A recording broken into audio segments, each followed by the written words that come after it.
So I want to give everybody a little bit of an update on the polls after the first Democratic debate.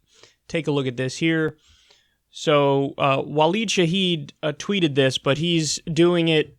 He's released numbers that were from 538. So he's just talking about the findings from 538.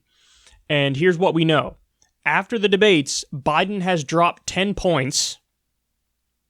Wow. That's huge. Warren is up 2 points. Bernie is up 3 points. And Kamala is up 8 points.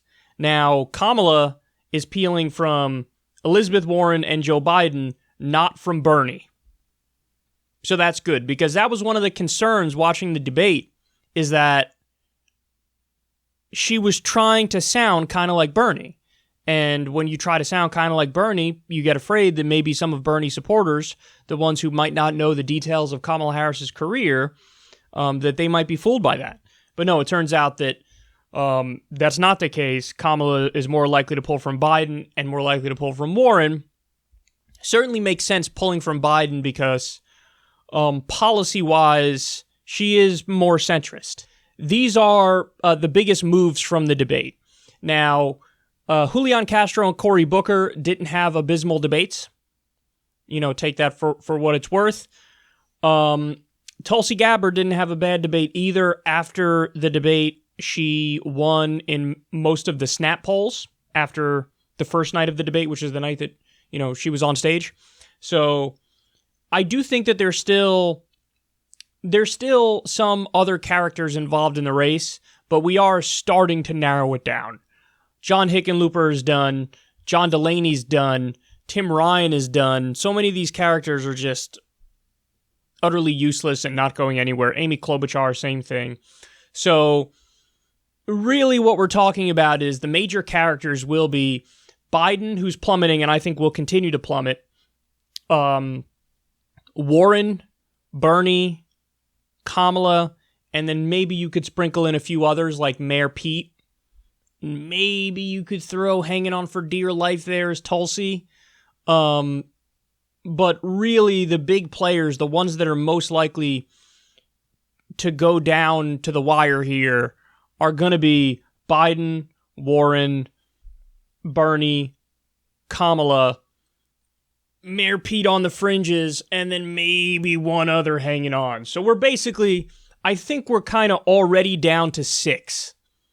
Because there were some people who they thought like this was going to be their big breakthrough. Could you imagine being Eric Swalwell? It was like, if only people get to hear me talk for an extended period of time, they'll like me. And then he goes out there and then he doesn't budge at all in the polls. I find that funny, but also incredibly refreshing because it shows you that, my political instincts are still on point in the sense that I saw that coming from a mile away. Doesn't matter how often, Swalwell's face gets in front of the American people, they're not going to like him. It almost makes you wonder how he ever won any election to begin with, because he's just that insufferable. So, but I think that's what we're talking about now. I think we're already down to like 6. I'm curious to see when people will start dropping like flies. It has to come soon, because if people stay in like all the way until the Iowa caucus, and they're down at 0% or 1%, they kind of hurt their political career moving forward, because it's such an abysmal performance, such an abysmal showing that, yes, even in the smaller market in a congressional district, people start to go, why did anybody vote for this person to begin with? So there's going to be a lot of face saving coming. Maybe a lot of these characters will stick around for a few more debates, but if you don't see some budging happening, then I will be stunned at that. So anyway, this is kind of expected. I told you Biden shit the bed. Oh boy, did he ever shit the bed. I told you Warren had a decent night, but it wasn't amazing and it wasn't terrible. Poll numbers reflect that. I told you Bernie started off very slow in the same way Tulsi started off very slow, but towards the end of their respective debates, they really picked it up. Tulsi hammered Tim Ryan on the war in Afghanistan, to be specific. Bernie hammered Biden on the war in Iraq. Bernie also had an amazing closing statement. Bernie really did a great job defending Medicare for All from the, cackling hyenas on stage.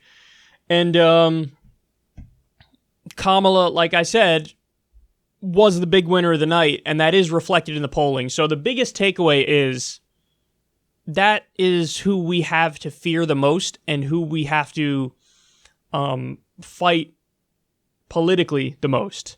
It's going to be Kamala. I think she's going to be one of the last people standing because she is a shrewd politician. Absolutely a shrewd politician. And so it's on us to educate everybody about her actual record so you know what she's really about. Locking people up for truancy, for example. In 2014, laughing at the idea of legal marijuana. 2014, that's not that long ago. Her Republican running in the race against her was for legalized marijuana. She wasn't. She laughed at it. And the list goes on and on.